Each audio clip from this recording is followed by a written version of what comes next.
Bentar. Bismillahirrahmanirrahim. Assalamualaikum warahmatullahi wabarakatuh. Selamat pagi semua. Waalaikumsalam warahmatullahi wabarakatuh. Pagi Bu. Hari kedua puasa ya berarti ya hari ini ya. Masih semangat ya, kan di rumah aja ya. Belum masuk kuliah kan. Jadi ya masih santai lah. Kalau misalnya nanti tahun depan kayaknya semester depan kayaknya kita udah bakal PTM gak sih gitu, soalnya kan udah mau pandeminya udah jadi endemi kan, terus di mana-mana juga sekarang udah banyak yang offline gitu udah masuk. Oke, ya udah, hari ini saya akan ngebahas tentang laporan PKM kalian gitu ya. Kemarin banyak banget teman-teman yang udah tanya ke saya, minta saran ke saya gimana idenya, gimana pendahuluannya dan lain-lain. Nah, itu saya apresiasi banget. Nah, ini yang mau saya perlihatkan ke teman-teman dulu.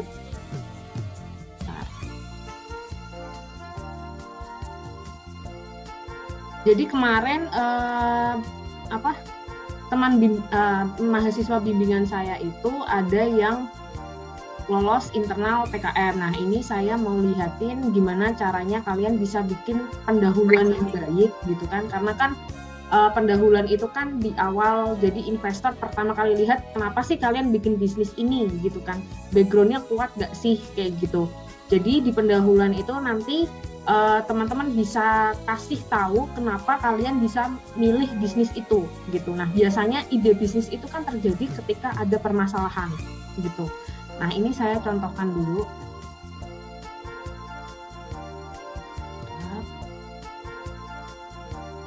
Ini udah kelihatan ya? Kelihatan Bu. Oke, udah di pendahuluan kan ya?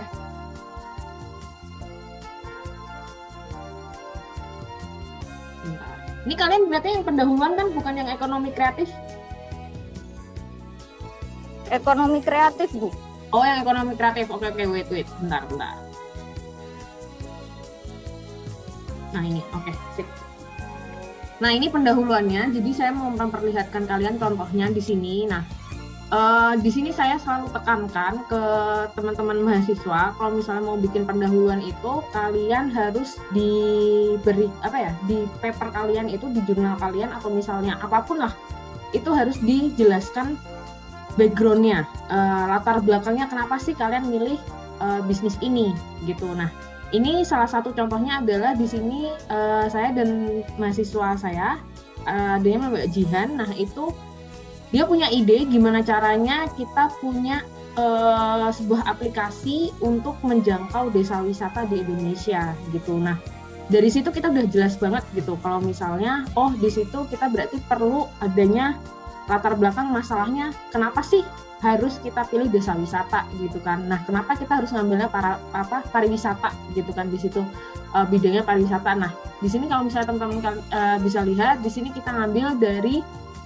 berbagai latar belakang gitu ya, berbagai jurnal gitu. Jadi di pendahuluan itu teman-teman bisa sematkan beberapa jurnal untuk mendukung kenapa teman-teman milih ide bisnis itu gitu.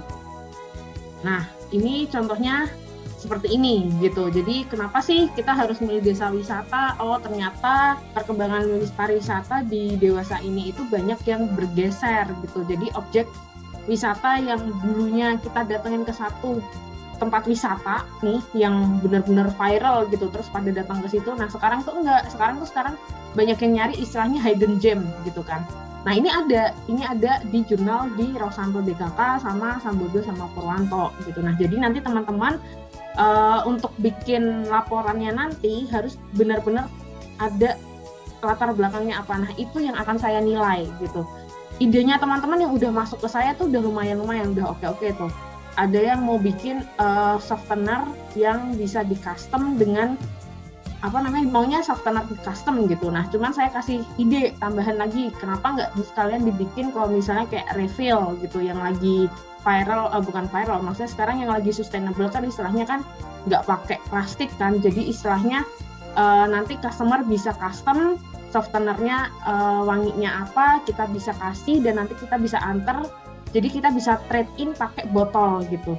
Jadi nggak ada yang namanya penggunaan plastik lagi gitu. Atau misalnya teman-teman bisa bikin refill station kayak gitu di Kudus. Sekarang kan belum ada tuh yang buka istilahnya kayak refill station yang kalau misalnya kita mau beli softener atau misalnya kalau kita beli hand wash gitu yang istilahnya sustainable yang nggak pakai plastik gitu-gitu kan belum ada gitu. Nah ini bisa jadi terobosan gitu. Nah itu ada nanti di pendahuluannya dikasih ide kenapa ternyata penggunaan sampah di Indonesia itu paling banyak plastik, dan plastiknya itu ternyata paling banyak itu dari penggunaan rumah tangga gitu. Nah itu bisa dijadikan pendahuluan gitu. Atau misal ada yang kemarin bikin pouch dari kain tenun gitu. Nah itu saya bisa kasih, itu mungkin hampir sama seperti yang lain gitu. Cuma saya tekankan di situ nanti di pendahuluannya jangan lupa dikasih ide kenapa kamu milih itu gitu. Kasih latar belakang kenapa milih itu. Oh ternyata di ekonomi kreatif di Kemenkraf itu fashion itu paling tinggi kayak gitu. Nah itu bisa kalian jadikan latar belakang. Jadi bukan hanya asal kayak saya pilih ide bisnis ini karena ini. Nah ini itu kalian harus kasih backgroundnya gitu, kasih dari jurnal ini, dari data ini kayak gitu. Nah baru setelah itu kalian bisa tuliskan kayak berdasarkan hal di atas, maka diperlukan sebuah bla bla bla ide bisnis tentang ini. Nah maka dari itu tim kami dengan segala inovasi dan kreativitas akan membuat, atau misalnya kita akan mempunyai ide untuk membuat bisnis punya kalian apa, sebutin di situ dengan nama apa kayak gitu. Contohnya misal ini dengan membuat platform pemanfaatan desa berbasis aplikasi sebagai penunjang perekonomian nasional di sektor pariwisata yang diberi nama Local Trip gitu. Dan ini kemarin kita sempat ikut webinar sama Trinity Traveler. Kalau misalnya teman-teman tahu Naked Traveler, Mbak Trinity itu juga menurut beliau juga sudah oke namanya gitu, cuma tinggal diganti misal target marketnya ke siapa kayak gitu.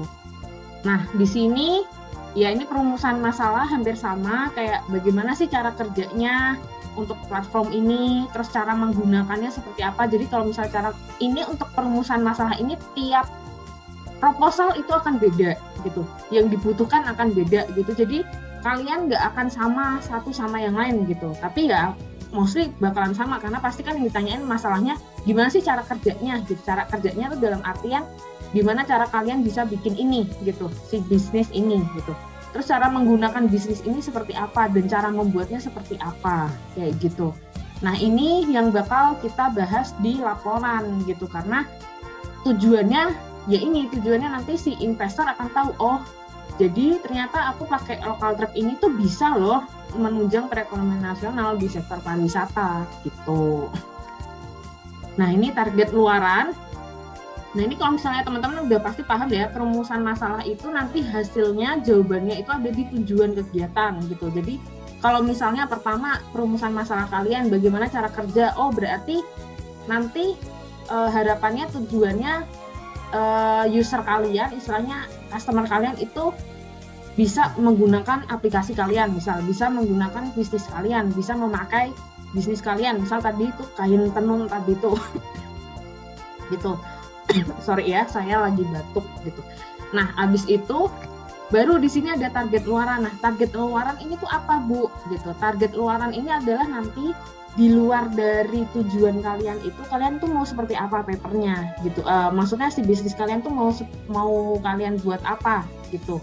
Nah contohnya di sini target luarannya saya akan buat laporan kemajuan sama laporan akhir, itu udah pasti gitu kan. Nanti kalau misalnya sudah jadi gitu kan, sudah masuk nih, nanti kalian misal nih ikut PKM, lolosnya di bagian internal gitu kan UMK, terus kalian lolos di nasional. Nah itu baru nanti kalian disuruh untuk bikin laporan kemajuan sama laporan akhir, yang dimana biasanya minta barangnya itu jadi ada gitu. Jadi makanya kemarin teman-teman banyak yang bingung, Bu ini sebenarnya yang kita butuhin itu laporannya atau misalnya barangnya sudah jadi gitu. Nah saya tekankan lagi, yang goal utamanya itu memang tujuannya adalah kalian bikin laporan PKM gitu. Cuman semisal kalian bisa mempraktikkannya secara langsung dan kalian bisa jual, itu kan bisa jadi nanti buat kalian apa namanya, istilahnya survei gitu. Istilahnya kalian coba bener nggak sih ini kalau misalnya aku bikin bisnis ini tuh beneran kejual apa enggak gitu. Nah kalau misalnya nggak kejual kan kita bisa rubah lagi nih, apa yang perlu dirubah, apa yang salah kayak gitu-gitu. Jadi buat kalian praktek dalam artian bener nggak sih ide kalian ini bisa diterapkan gitu kan. Nah cuman kalau misalnya kalian nggak bisa sampai situ, is okay, nggak apa-apa gitu. Tapi kalau misalnya bisa, saya akan kasih nilai lebih sempurna gitu aja ya. Jadi nggak usah apa namanya bingung banget kayak ini harus dibikin nggak sih Bu, barangnya ini beneran nggak Bu, harus bikin ini. Itu nilai plus kalau misalnya kalian bisa bikin, kalian bisa praktikin langsung gitu. Karena harapannya adalah kewirausahaan ini kan juga goalsnya adalah kalian bisa membuat bisnis baru gitu. Bukan hanya membuat bisnis baru, tapi kalian juga bisa mempraktikannya gitu kan istilahnya. Nah di sini jadi target luarannya apa, yaitu tadi yang saya sudah jelaskan. Kayak misal tercipta peluang usaha mandiri di kalangan mahasiswa gitu kan. Nah terus manfaatnya apa? Manfaat sama tujuan beda ya gitu. Jadi manfaatnya ini adalah nanti manfaat dari pembuatan lokal trip ini tuh apa aja gitu. Jadi bukan tujuan, jadi beda manfaatnya. Oh ternyata bisa meningkatkan potensi mahasiswa gitu, dan bisa mengembangkan potensi kreativitas dalam menciptakan teknologi informasi atau aplikasi. Terus misal untuk mahasiswa bisa buat tambah profit kan, untuk memenuhi biaya pendidikan kayak gitu-gitu. Terus juga bisa memberikan informasi pada masyarakat. Nah, untuk laporan yang nanti kalian kirimkan UTS itu hanya sampai di sini saja. Sampai di bab 2 gambaran umum rencana usaha yang gambaran produk aja. Jadi yang bawah-bawah ini itu nggak usah. Kalau misalnya teman-teman udah dapat nih template PKM-nya gitu kan. Nah ini yang saya kasih kan kemarin yang di pertemuan 6 ya kalau nggak salah, itu saya udah kasih template-nya sampai gambaran produk saja gitu. Jadi nanti di sini kalian bisa kasih lah ilustrasi atau misalnya gambar gimana sih nanti gambaran dari produk kalian tuh seperti apa gitu. Misal Bu saya mau bikin yang tadi softener aroma dan lain-lain, nah itu bisa dijelaskan bentuknya seperti apa gitu. Mau dibentukin station atau misalnya dalam bentuk apa, nah itu kalian bisa bikin di sini gitu. Karena orang akan, istilah investor akan juga melihat kalau misalnya oh iya ternyata barangnya seperti ini loh, ini menarik loh gitu. Jadi nanti kalian bisa tambahkan di sini gitu ya. Nah ini nanti laporan kalian akan lanjut sampai nanti UAS gitu. Nah nanti setelahnya pas setelah UTS nanti akan saya kasih file yang lengkap sampai ke terakhir gitu, sampai ke yang daftar pustaka kayak gitu-gitu. Nah ini nanti saya akan kasih apa namanya template-nya itu setelah UTS. Kenapa? Karena materinya itu akan dimulai setelah UTS, yang tren analisa tren pasar sampai keuangan itu nanti setelah UTS gitu. Jadi harapannya sampai UTS ini kalian tuh udah tahu dulu nih caranya kalian bisa dapetin gagasan untuk membuat ide bisnis gitu. Nah itu goalsnya tuh di situ UTS dulu. Baru nanti UAS kalian bisa ngebikin full proposal gitu ya. Jadi kemarin teman-teman juga banyak yang nanya, Bu nanti ini lanjut gak Bu nanti ini gini nggak. Nah ini nanti saya jelaskan lagi di sini gitu. Jadi kalau misalnya kalian lupa bisa lihat videonya lagi gitu ya. Nah udah. Nah sekarang adalah misal nih teman-teman di sini kira-kira ada yang udah ada yang belum dapat ide belum nanti bisnisnya apa, atau sudah ada semua? Coba saya bisa panggil dulu untuk kelompok 1. Silakan perwakilannya, ketuanya siapa?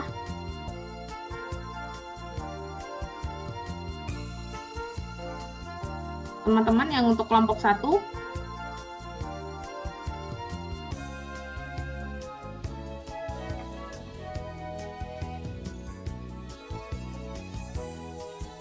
Halo?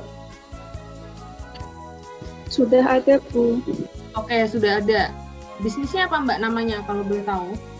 Antiseptik dari bahan alami, daun sirih, dan jeruk nipis. Oke, sebentar.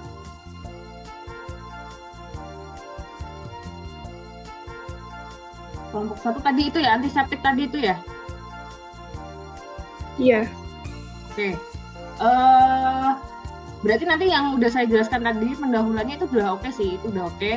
Nanti kalian tinggal milih di pendahuluannya dijelaskan gitu. Kenapa kalian milih antiseptik gitu ya. Terus sama kenapa kalian milih, kenapa pakai daun sirih ya tadi ya? Iya, sama jeruk nipis. Nah itu kenapa pakai daun sirih dan jeruk nipis, dan apa bedanya nih? Apa bedanya sama yang di luaran sana? Karena di luar sana juga ada kan yang pakainya jeruk nipis, ada yang pakai daun sirih, ada yang pakai lemongrass gitu kan. Nah itu nanti Mbak Dewi nanti bisa di emphasize apa sih bahasanya tuh, ditekankan di pendahuluannya gitu ya. Kenapa milih itu berdasarkan jurnal yang sudah ada gitu ya. Oke, untuk kelompok 2. Kelompok 2.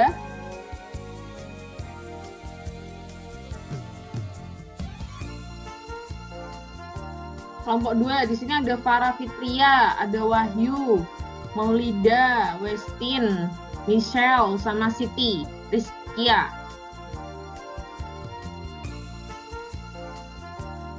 Ada kelompok 2 di sini. Ini ada nih Mbak Farah nih. Sudah, Bu.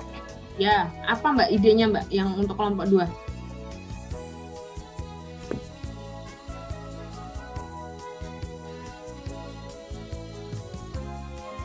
Atau Mbak Maulida nih, atau Mbak Westin nih juga ada nih. Ada yang mau jelasin? Untuk kelompok 2 siapa? Coba Mbak Westin yang udah on cam.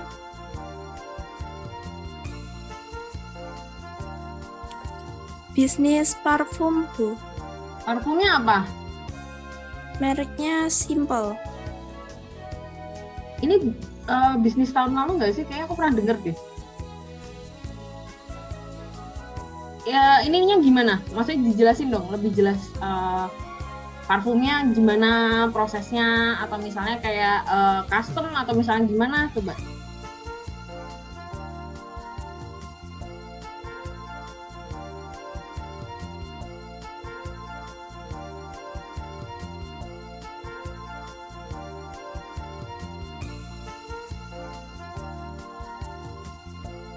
Mbak Westin gimana? Kelompok 2 ada yang mau bantu?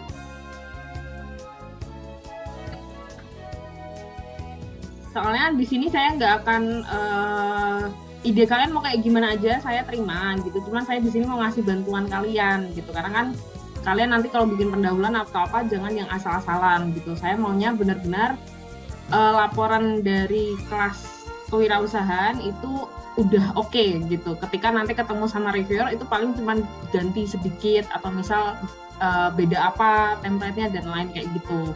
Jadi nanti kalian bisa langsung submit gitu ke PKM gitu, lumayan gitu kalau misalnya kalian bisa submit doang kan it's okay gitu. Gimana Mbak Westin?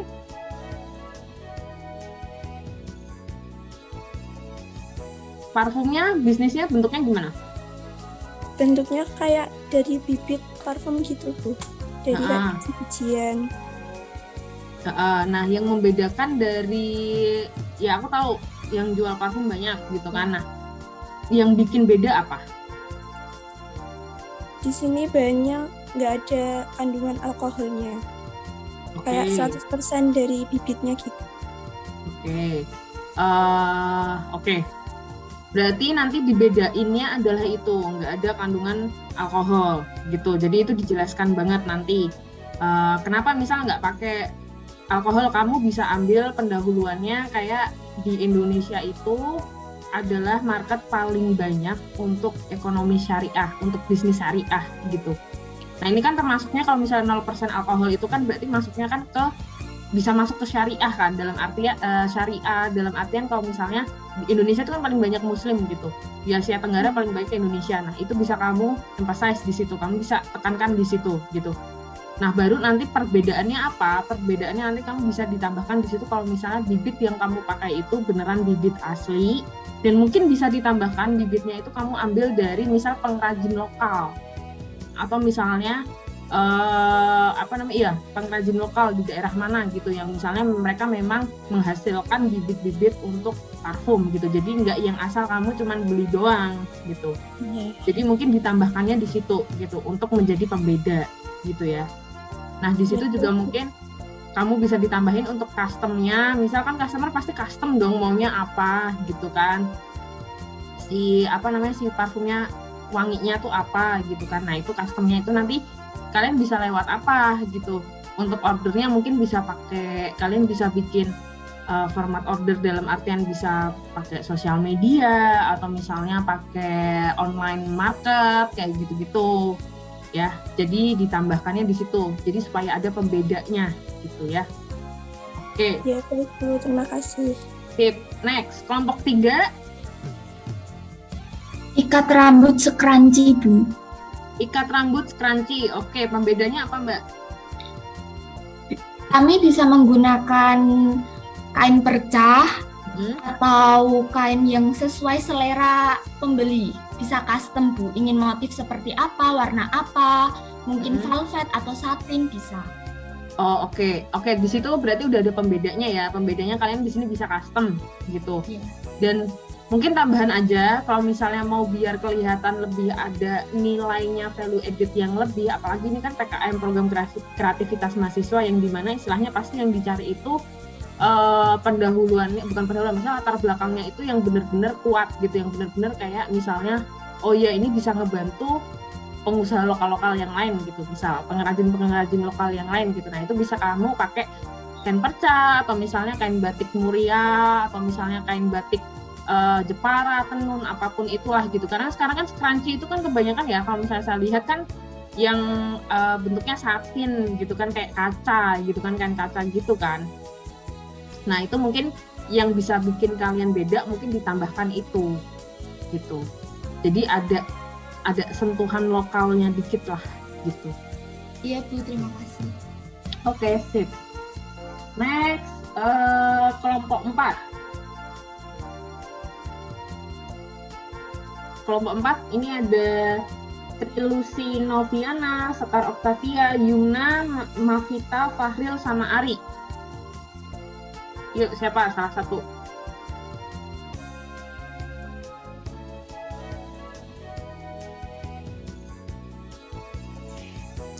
Kelompok 4 membuat tote bag, Bu. Tote bag, oke. Tote bagnya apa nih? Coba dijelaskan lebih detail. Kalau tote bag kan biasanya tuh kan kecil ya Bu ya. Kita tuh mengkhususkan untuk tas mahasiswa gitu yang bisa muat kayak laptop, handphone, charger laptop maupun HP, botol minum kayak gitu. Jadi ukurannya itu lebih besar tapi casual dan simple aja gitu sih Bu. Dan kita itu kelompok 4 memberi hiasan seperti sablon gitu. Jadi kita nanti mendesain lagi untuk sablonnya tote bag nanti sih Bu. Oke, sebenarnya bisnis tote bag itu sebenarnya udah banyak banget ya, banyak banget, sebanyak-banyaknya. Nah, cuman di sini berarti saya lagi-lagi bilang yang bikin beda kalian dengan yang lain tuh apa gitu kan. Nah, kalau misalnya tadi kamu sebutin adalah fungsinya untuk kalian target marketnya mahasiswa dengan artian banyak yang bawa laptop, banyak yang bawa notebook, banyak yang bawa botol minuman gitu kan. Nah mungkin bisa didesainin dalam bentuk misalnya si tote bag-nya itu fungsinya ada misal buat naruh botol minum gitu. Karena kan sometimes nih saya juga sering pakai tote bag gitu kan. Kalau misalnya bawa botol minum kayak saya harus ngubuk-ngubuk dulu gitu loh di tote bag-nya itu gitu. Jadi mungkin bisa ditambahkan misal di pinggiran misal di dalam tote bag-nya itu ada tempat untuk misalnya cuma buletan doang. Ini kan misal tas gitu kan, di pinggiran tas ini misal kayak ada buletan gini buat naruh si botol minumnya itu aja gitu. Jadi biar lebih aman aja untuk botol minumnya itu bisa kamu tambahkan di situ, bisa istilahnya kayak yang bikin beda apa buat teman-teman yang lain gitu kan. Karena sekarang kan mostly tote bag itu banyaknya kan pongpongan aja, cuman sama ada kantong satu doang gitu kan. Nah itu mungkin bisa kamu modifnya bentuknya gitu, bentuknya dari tote bag itu fungsionalnya bisa disesuaikan dengan kebutuhan mahasiswa gitu. Nggak cuma mahasiswa sih, itu sebenarnya kalau misalnya dosen pun atau misalnya siapapun yang pakai tote bag juga pasti akan terbantu dengan itu. Itu small things doang, cuma naruh tempat botol minum aja itu udah menurut saya sih sudah sangat worth it ya. Soalnya kan banyak yang tote bag itu cuma plong gitu loh. Gitu. Itu bisa ditambahkan di situ. Nah, terus mungkin pembedanya juga kalian bisa custom tadi desain. Nah, desainnya itu berarti nanti kalian bisa itu yang bikin kalian beda gitu desainnya kan, berarti kan kalian harus bikin desain yang sesuai gitu kan, yang diinginin sama customer gitu kan. Nah, itu yang rada susah juga kalau misalnya istilahnya tidak sesuai dengan desainnya yang dimauin sama customer. Nah, itu kamu harus cari juga gitu, yang lagi in banget itu apa trennya, dan itu bisa kalian ambil dari jurnal gitu ya. Oke, nextnya kelompok 5. Mau buat case HP dari kulit jagung, Bu.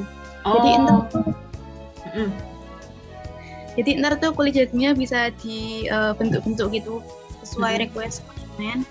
Terus nanti juga misal konsumen ingin nambah bahan lain, misal kayak kerang atau biji-bijian juga bisa. Oke, berarti bahan utamanya sih serat jagung ini dulu ya? Iya. Oke, ini oke juga sih, ini oke banget karena kan berarti kan kalian bisa bisa istilahnya bikin environment lebih sustainable, dalam artian kamu ngambil dari limbahnya dari jagung ini kan gitu. Nah, itu bisa kamu lebih cari jurnal yang menjelaskan kalau misalnya belum banyak sih yang mengolah si serbuk jagung ini gitu. Dan biasanya kan cuma dibakar aja kan. Nah, biasanya cuma dibakar aja. Nah, ini kamu bisa cari penguatan di jurnal sebelumnya, cari aja jurnal-jurnal di mana aja tentang si serbuk jagung ini gitu. Jadi masih banyak yang perlu banyak diolah dari sini kayak gitu. Itu bisa kamu masukin di situ. Dan istilahnya sekarang itu banyak reviewer, buat teman-teman semua ini di sini, reviewer itu banyak banget yang melihatnya itu dari pendahuluannya itu kuat nggak sih gitu loh. Nggak yang asal bikin, aku mau bikin kayak misal tadi parfum gitu kan, parfum ya apa gitu kan ininya, penguatannya apa, kenapa bikin parfum kayak gitu, istilahnya kayak gitu. Nah, ini tadi Mbak Indah juga udah oke gitu, nanti berarti itu bisa dikuatin di situ, sama nanti misal ada customnya itu juga sama, berarti kan itu yang bikin beda kan motifnya kan dari misalnya sudah ada itu kan bisa beda motif gitu. Oke, udah bagus. Terima kasih, Bu. Bisa dilanjutkan. Oke, next kelompok 6. Kelompok 6 ada Dewi Lestari, Adela Putri, Aisyah, Nazarotu, sama Adimas. Yuk, siapa yang mau ngejelasin nih kelompok 6 nih?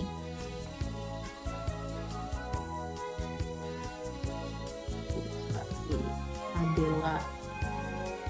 Ini Adela Nada nih, coba boleh.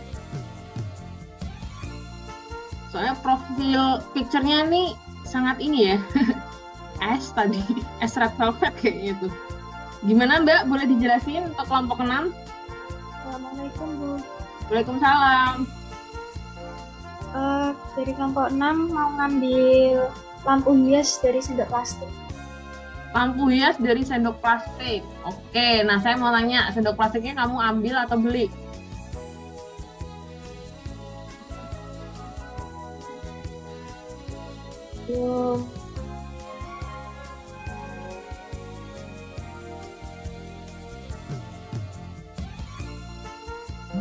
Halo? Artinya beli, Bu. Beli ya? Nah, kalau beli berarti harus dikonsidering lagi, soalnya kan sendok plastik itu dari plastik. Iya. Ya kan? Nah, kalau misalnya kamu beli berarti kan istilahnya kamu menambah lagi plastik di lingkungan gitu. Ya kan, kalau misalnya udah nggak kepake nih si lampunya gitu kan. Nah, itu nanti bakal gimana gitu kan? Pasti kan akan kebuang lagi gitu kan. Ya. Nah, jadi ada ide yang lain nggak? Maksudnya dalam artian nggak dari sendok plastik gitu, yang dari limbah tapi misalnya bisa kalian olah gitu. gitu. Tapi kalau misalnya ini bisa buat kajian kalian aja lebih sih. Maksudnya ini buat kajian kalian aja. Saya nggak akan istilahnya ya monggo aja kalian kalau misalnya mau bikin bisnis itu nggak masalah gitu kan. Cuman saya akan ngasih yang lebih bagus gitu. Maksudnya sarannya akan ngasih, pasti kan yang namanya saran pasti ngasih yang lebih bagus, karena ini coba dipikirin lagi. Kalau misalnya pakai sendok plastik itu kan kalian beli. Nah kalau misalnya kalian beli itu kan dalam artian kan itu plastik gitu kan. Itu nanti kalau misalnya next-nya itu gimana, daur ulangnya seperti apa dan lain-lain kayak gitu. Nah mungkin kalau misalnya kalian bisa pakai limbah yang lain, kalian bisa olah lagi, itu mungkin akan lebih bagus lagi gitu. Karena istilahnya nanti kan di pendahuluan, bukan di pendahuluan, maksudnya di belakang nanti kan ada kalian menjelaskan prosesnya gitu kan. Nah berarti kan prosesnya kalian di sendok plastik ini kan beli gitu kan. Nah ini nanti mungkin pasti kalau misalnya jadi reviewer atau siapa pasti ini udah lah. Ini bukannya malah menambah ya tadi itu plastik itu gitu kan. Nah jadi mungkin bisa dicari ide yang lain gitu. Tapi kalau misalnya nggak bisa, misalnya belum ada pun is okay, nggak apa-apa pakai itu. Mungkin nanti dibedainnya si sendok plastiknya kalian pilok atau misalkan apa jadi bisa berwarna gitu loh, nggak yang putih-putih doang gitu. Oke, ya udah. Berarti nanti nextnya kalian bisa cari pendahuluannya. Nah ini sih rada susah sih. Coba tapi dicari dulu aja. Ada nggak yang pernah bikin bisnis seperti ini gitu dari sendok plastik gitu. Nah coba dicari dulu. Kalau misalnya ada, nah itu bisa kalian buat penguatan di jurnal kalian gitu. Kalau misalnya ada gitu ya. Nah terus bisa kalian tambahin juga, ini kan bentuknya craft. Craft itu nanti saya jelaskan setelah ini di ekonomi kreatif itu juga memang penyumbang paling banyak buat ekonomi kreatif di Indonesia. Jadi ini bisa kalian masukin di situ, gitu. Jadi penguatan kalian yang paling gede adalah craft ini tuh menunjang paling banyak loh PDB di Indonesia dari ekonomi kreatif. Ini nanti saya kasih datanya, gitu. Jadi kalian bisa tekanin di situ, baru pemilihan sendok plastik itu kenapa kayak gitu. Jadi nanti misal dipilok atau misal apa itu nanti kamu jelaskan di situ ya. Oke. Next. Sip, sama-sama. Next, kelompok 7. Ada Rizka Aprilia, Vanessa Krisandra, Risna Ella, Evania, dan Naili.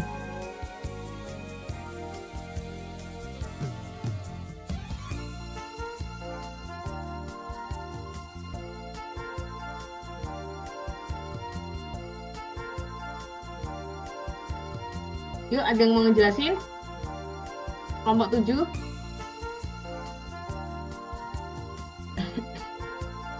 Rizka Aprilia. Mau buat ini Bu, hampers dari dasar botol plastik. Apa, bikin apa? Hampers.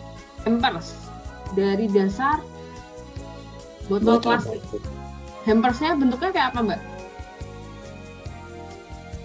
Nanti itu isinya custom sesuai dari customer. Nah enggak, aku bingungnya hampersnya itu tuh apanya yang dari botol plastik? Tempatnya itu dari botol plastik Bu. Oh, tempatnya dari botol plastik. Oh, paham. Berarti, nah sekarang saya mau nanya, bentuknya seperti apa hampers yang nanti dari botol plastik? Ada contoh bentuknya nggak? Gambarannya seperti apa nggak?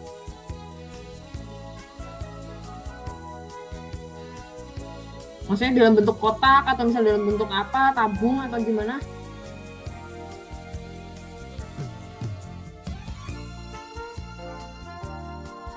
Gimana Mbak Rizka? Bentuknya kayak botol plastik yang bagian bawah itu loh Bu.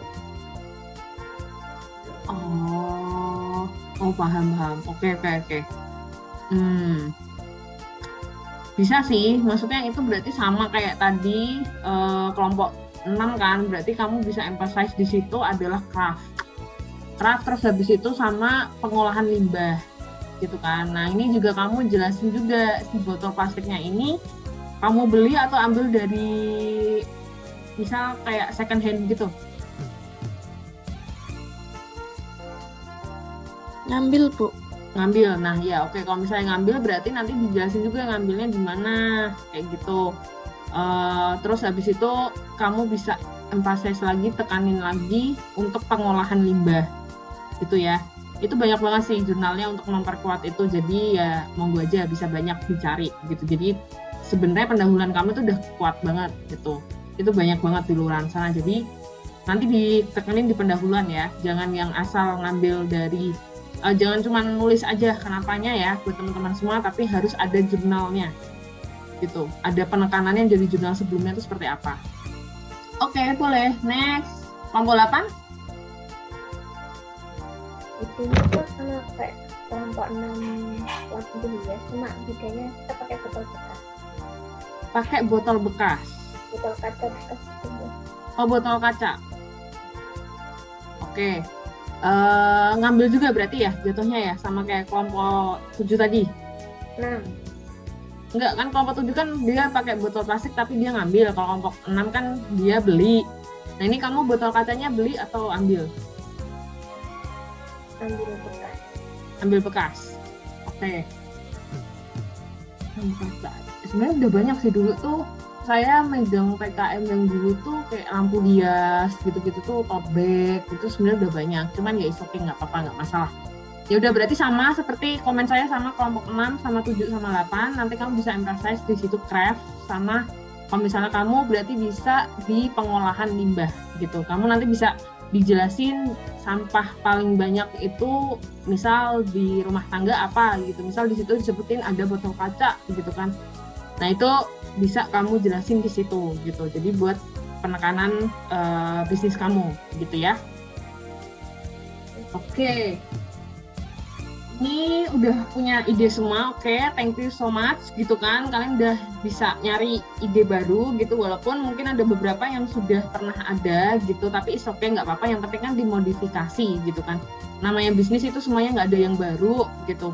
Itu semua pasti ada yang namanya di ATM gitu, amati, tiru, modifikasi gitu. Nah, sekarang saya mau jelasin adalah tadi itu ekonomi kreatif gitu.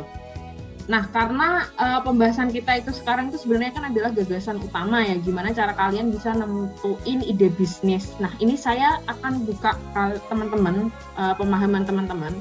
Jadi di Indonesia itu sekarang kan ada namanya Kementerian Kemenkraf gitu kan.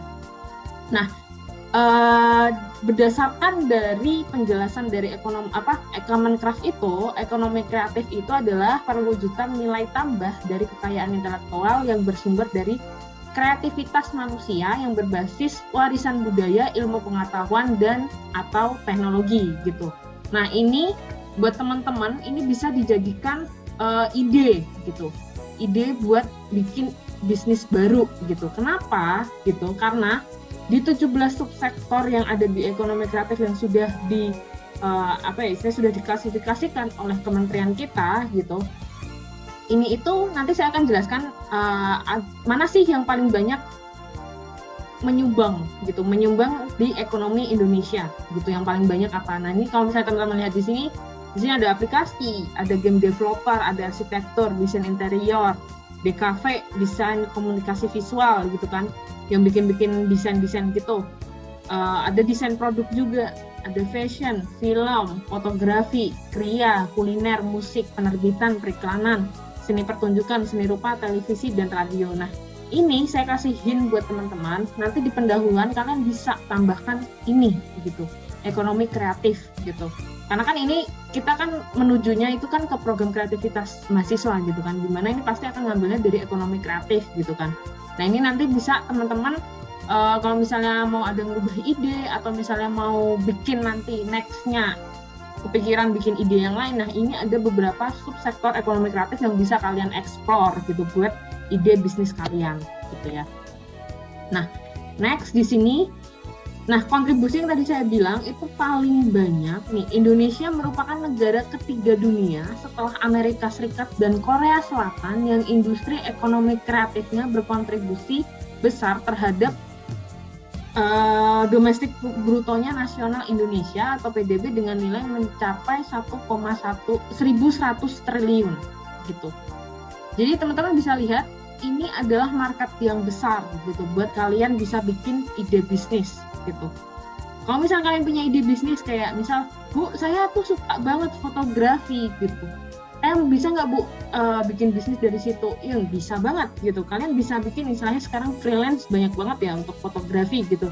Misal sekarang banyak banget kan yang mau foto wisuda itu sekarang udah nggak zaman lagi yang di foto studio gitu kan. Sekarang kan maunya ngeliatin yang background kampus kalian gitu. Nah itu bisa, kalian bisa masukin di situ gitu. Dan even waktu itu saya sempat nyari fotografer khusus untuk wisuda gitu, yang dimana dia memang fokusnya untuk wisuda gitu. Jadi untuk momen-momen wisuda gitu loh. Jadi bukan yang fotografer umum gitu. Jadi memang dia fokusnya untuk fotografer wisuda. Nah ini bisa jadi kalian ide gitu. Kalau misalnya kalian memang punya ide, saya suka banget Bu sama fotografi gitu. Atau misal kalian suka banget ngedesain gitu. Misal kayak kalian bisa masuk ke desain komunikasi visual sini. Atau misalkan bisa bikin desain produk gitu. Nah ini adalah contoh-contoh 17 subsektor ekonomi kreatif yang ada di Indonesia. Kalian bisa eksplor di sini untuk nambah gagasan baru untuk kalian berinovasi, untuk buat kalian berwirausaha gitu. Nah, dari 17 subsektor itu ternyata yang paling banyak berkontribusi itu adalah kuliner, fashion, sama kria gitu. Nah, tadi buat teman-teman misal nih yang kayak tote bag atau misalnya apa, itu kalian bisa masuk ke fashion gitu. Kalau misalnya teman-teman yang tadi craft gitu, bikin apa tadi lampu tidur kayak gitu-gitu, nah itu bisa masuk ke kria gitu. Nah, even di sini paling banyak ada kuliner memang betul, tapi untuk PKM gitu ya, untuk PKM memang dari UMK sendiri itu kebijakannya lebih baik, itu jangan pakai kuliner dulu karena sudah paling banyak tuh kuliner. Tapi memang betul, sebenarnya tuh kuliner tuh paling banyak marketnya gitu. Cuman dari UMK-nya sendiri maunya itu kalau bisa jangan food and beverage gitu. Jadi makanya saya emphasize dari awal jangan kuliner gitu ya. Nah, ini adalah potret ekspornya, ekspor dari ekonomi kreatif Indonesia gitu. Kalau misalnya kalian lihat di sini ekspor non migasnya ini lumayan gede gitu dari dari ekspor-ekspor yang lain gitu Pak, presentasenya gitu. Dan ekspor yang paling banyak itu kita itu ke Amerika Serikat, Jepang, Singapura, dan China gitu. Nah jadi dari 17 subsektor itu teman-teman sebenarnya bisa olah banget, teman-teman bisa cari peluang di situ, dan kalian lebih bagus lagi kalau misalkan bisa ekspor gitu. Nah ini kalian bisa cari nih idenya kalau misalnya mau ekspor gitu. Oh di Amerika Serikat sekarang tuh banyak banget data di luaran sana. Kalian bisa cari di Kementerian Perdagangan, kalian bisa cari di Kementerian Kemenkraf seperti ini gitu, atau misal kalian cari data dari Deloitte atau misalnya PwC gitu-gitu, PricewaterhouseCoopers kayak gitu-gitu, itu banyak banget yang ngejelasin istilahnya dari sekian banyak sektor Indonesia itu paling banyak, atau misalnya Amerika, atau misalnya tujuan yang mau kita pilih buat ekspor itu tuh mereka butuh apa sih gitu. Nah itu kalian bisa ambil peluang di situ gitu. Nah kalian bisa ambil di sini. Kemarin saya ikut webinar dari Infinite. Infinite itu adalah dia tuh masuknya ke desain komunikasi visual, film animasi sama video. Mereka itu yang bikin animasi Harry Potter, animasi dari beberapa film terkenal, itu anak Indonesia yang bikin animasinya, yang bikin editornya, itu anak Indonesia. Dan dia punya studionya itu di Batam gitu. Jadi sebenarnya banyak banget loh, istilahnya kayak kita tuh banyak banget bisa bersaing gitu sama orang lain, sama negara lain gitu. Tapi memang yang di emphasize kemarin sama salah satu developernya Infinite itu memang SDM-nya Indonesia itu yang kurang gitu. Jadi kurang diolah gitu, istilahnya belum ada yang benar-benar kayak ini yang buat jurusan film animasi video bla bla bla gitu, belum ada yang kayak gitu. Sedangkan kalau misalnya di luar negeri itu mereka even dapat subsidi, istilahnya dapat duit lah, dapat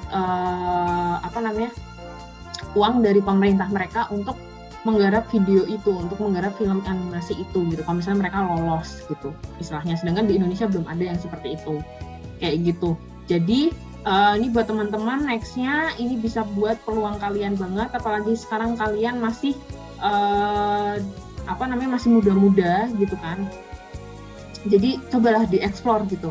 Karena mahasiswa apalagi kewirausahaan yang sudah saya jelaskan di awal itu kan, kewirausahaan itu bukan sebuah pekerjaan tapi sebuah mindset gitu ya. Jadi ini bisa buat teman-teman ide gitu, buat bisnis baru gitu ya. Nah ini beberapa contoh yang didukung sama pemerintah ya. Ini saya nggak akan jelasin semua karena ini nah ini contoh-contoh yang sudah di backup sama pemerintah gitu untuk program pengembangan ekosistem ekonomi kreatif di sini gitu. Ini banyak banget, jadi teman-teman bisa benar-benar cari gitu, oh ini ada food startup Indonesia, oh berarti di sini paling banyak misalnya kayak kita punya ide tentang kuliner kayak gitu. Atau misal kita mau bikin tadi itu misal tote bag yang dari ini. Nah, itu bisa kalian cari di sini kalau misalnya kalian mau nyari pendanaan kayak gitu. Jadi sebenarnya udah banyak banget di program pemerintah, cuman kitanya aja yang kurang nyari gitu. Jadi ini saya mau buka pemikiran teman-teman di sini. Kalau di luar sana itu banyak program-program yang bisa ngebantu untuk bisnis kalian gitu. Apalagi di ekonomi kreatif seperti ini yang menyumbang paling banyak gitu kan untuk PDB nasional gitu. Apalagi sekarang itu yang lagi hits banget itu kan sesuatu yang memakai teknologi gitu kan. Jadi akan lebih bagus lagi misal teman-teman nih nanti mungkin nih contoh aja kayak yang tadi tote bag gitu kan. Tote bag mungkin nextnya mungkin nanti kita bisa langsung milih gitu kayak dari aplikasi kita, dari aplikasi HP gitu, kita mau bentuknya kayak apa, mau desainnya seperti apa, jadi tinggal milih gitu loh pakai aplikasi gitu loh istilahnya. Atau misalnya kalau misalnya kalian lihat sekarang banyak banget misal di Sephora gitu kan, di aplikasinya Sephora misal kamu mau beli lipstick atau apa, itu sudah ada istilahnya kayak mau nyoba secara virtual tuh bisa gitu kan. Nah ini bisa loh kalian jadiin itu yang buat tadi tote bag atau misalnya apa yang tadi modif-modif itu kalian bisa bikin aplikasi atau misalnya kalian bisa bikin marketplace gitu yang dimana kita sebagai konsumen sebelum kita beli itu kita bisa ngutak-ngatik sendiri gitu loh, kita maunya seperti apa gitu loh. Kayak aku maunya tote bagnya bentuknya kayak gini, nanti warnanya kayak gini, jadi bisa di mix and match sama mereka dulu baru order ke kalian gitu. Jadi bukan yang masalah nanya lagi, Kak katalognya seperti apa, ininya kayak apa, enggak, tapi si customer udah bisa langsung milih gitu. Misalnya mereka udah bisa langsung mix and match sendiri gitu tanpa nanya gitu. Misalnya langsung aja di aplikasinya itu bisa buat ide juga gitu kan. Nah, kalau ini lebih ke pariwisata, tadi itu yang saya jelasin sekarang tuh lagi banyak banget galakan kan pariwisata gitu kan di Indonesia gitu. Nah, ini bisa banget buat kalian di-explore lagi. Jadi sebenarnya ide bisnis yang sebenarnya ini sekarang itu nggak cuma kalian bikin produk doang. Misal nih di daerah kalian ada pagelaran musik apa gitu yang tradisional yang mau kalian angkat gitu, itu juga part of dari bisnis juga gitu. Desa wisata kan jatuhnya kan, atau misalnya kayak pertunjukan tradisional atau apa gitu-gitu yang sekarang lagi banyak digemari gitu. Nggak cuma sekarang tuh orang datang ke Bali doang gitu. Sekarang banyak banget tempat yang kalian bisa eksplor, Mandalika, Ijen, mana lagi, Manado gitu-gitu. Jadi Bira di Makassar, daerah Sulawesi situ, itu kan banyak banget gitu yang bisa dieksplor gitu. Jadi bukan tempat-tempat yang hits lagi, tapi istilahnya kayak hidden gem gitu. Nah ini bisa kalian eksplor juga di situ gitu. Nah itu aja sih, ini saya cuma mau kasih transfer knowledge aja dari kemarin waktu saya ikut webinar gitu, apalagi tentang ekonomi kreatif yang dimana ini cocok banget buat gagasan usaha teman-teman gitu ya. Apalagi banyaknya, karena saya juga baru di UMK, itu mostly banyaknya yang pada daftar UMK itu kan pada nyari gimana caranya biar bisa jadi wirausaha gitu. Atau misalnya udah punya bisnis keluarga bisa ngelola itu, atau misalnya mau bikin bisnis baru dan lain-lain. Nah ini salah satu gimana cara saya bisa ngasih kalian gitu. Kalau di luaran sana tuh ekonomi kreatif tuh udah booming banget gitu. Jadi kalian nggak cuman berpikir nanti kerja itu langsung di kantoran aja gitu. Kalian bisa buka sendiri, kalian bisa ya berwirausaha sendiri gitu. Even kalau misalnya kalian kantoran pun kalian masih bisa buka usaha gitu ya. Nah itu aja sih untuk kelas hari ini. Ada yang mau ditanyain nggak? Terkait tugasnya atau misal terkait atau apa gitu. Oh ya, untuk soal UTS-nya berarti kan minggu depan tuh Untuk soal UTS-nya nanti saya akan share di Sunan, itu nanti saya akan kasih beberapa soal aja, nggak banyak-banyak. Nanti kalian bisa kerjakan sendiri, tulis tangan ya, tulis tangan, dan nanti diupload dalam bentuk PDF gitu, atau misal dalam bentuk, ya PDF sih biasanya, PDF gitu. Jadi nanti tulis tangan, dan kalau misalnya ada yang kelihatan sama jawabannya, hampir sama gitu kan, kelihatan banget lah titik koma, semuanya itu udah pasti nanti akan saya kasih nilai minus gitu ya. Jadi buat teman-teman, ini soalnya nggak akan susah, ini karena memang soal yang saya kasih nanti akan cuma pemahaman kalian aja gitu. Jadi saya nggak minta kalian plek sama jawabannya kayak di PPT atau apa, enggak gitu, karena saya pengen tahu pemahaman kalian aja gitu. Yang saya nilai adalah pemahaman kalian gitu kan, udah paham belum sih tentang konsep wirausaha gitu ya. Oke, kalau nggak ada pertanyaan, saya tutup dulu kelasnya hari ini. Bertanya. Oh ya, boleh. Silakan. Untuk penjualan produk kita itu cara dokumentasinya gimana, Bu? Hanya difoto saja konsumen dengan produk kita atau gimana? Boleh, kayak gitu juga boleh. Kalau misalnya ada, lebih bagus lagi. Sorry. Ada pembukuan kan? Pasti kamu ada pembukuan dong. Kalau misalnya ada penjualan kan pasti ada pembukuannya kan. Yeah. Nah, terus abis itu ada dokumentasinya. Misal kamu bikin Instagramnya untuk ngejualnya, ya kan? Ada Instagramnya, ada marketplace-nya, kamu jual di mana, gitu-gitu. Nah, itu part of dari, oh ya, oke, kalian sudah melakukan itu, gitu. Saya nggak akan ngelihat kalian sudah ngejual berapa, gitu. Yang saya lihat adalah kalian sudah bisa mempraktikkan itu, is okay. Gitu, karena itu yang bekal yang utama tuh itu gitu. Bekal buat teman-teman semua itu nggak cuman teori, tapi kalian juga bisa praktekin langsung gitu.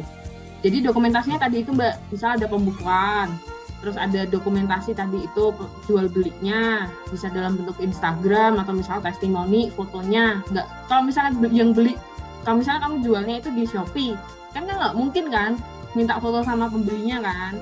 Jadi ya dari itu kan sudah terlihat gitu loh, istilahnya dari penjualnya berapa itu kan sudah kelihatan sebenarnya kayak gitu. Nah itu kalian bisa laporin itu gitu. Nah nanti nextnya mungkin saya bisa laporin ke ketua ketua kelompoknya kewirausahaan. Kalau misalnya ini loh kelas ini ada yang udah bisa jual gitu, itu kan lebih oke lagi gitu ya. Ibu terima kasih. Sama-sama. Ada lagi yang mau ditanyakan? Oke, kalau misalnya nggak ada yang ditanyakan lagi, terima kasih sudah masuk kelas hari ini. Semoga puasanya kalian lancar gitu ya. Tetap jaga kesehatan. Kita ketemu lagi berarti minggu depan kita UTS. Nanti akan saya kasih soalnya di Sunan gitu ya, semua IG-nya gitu ya. Oke, makasih. Wassalamualaikum warahmatullahi wabarakatuh.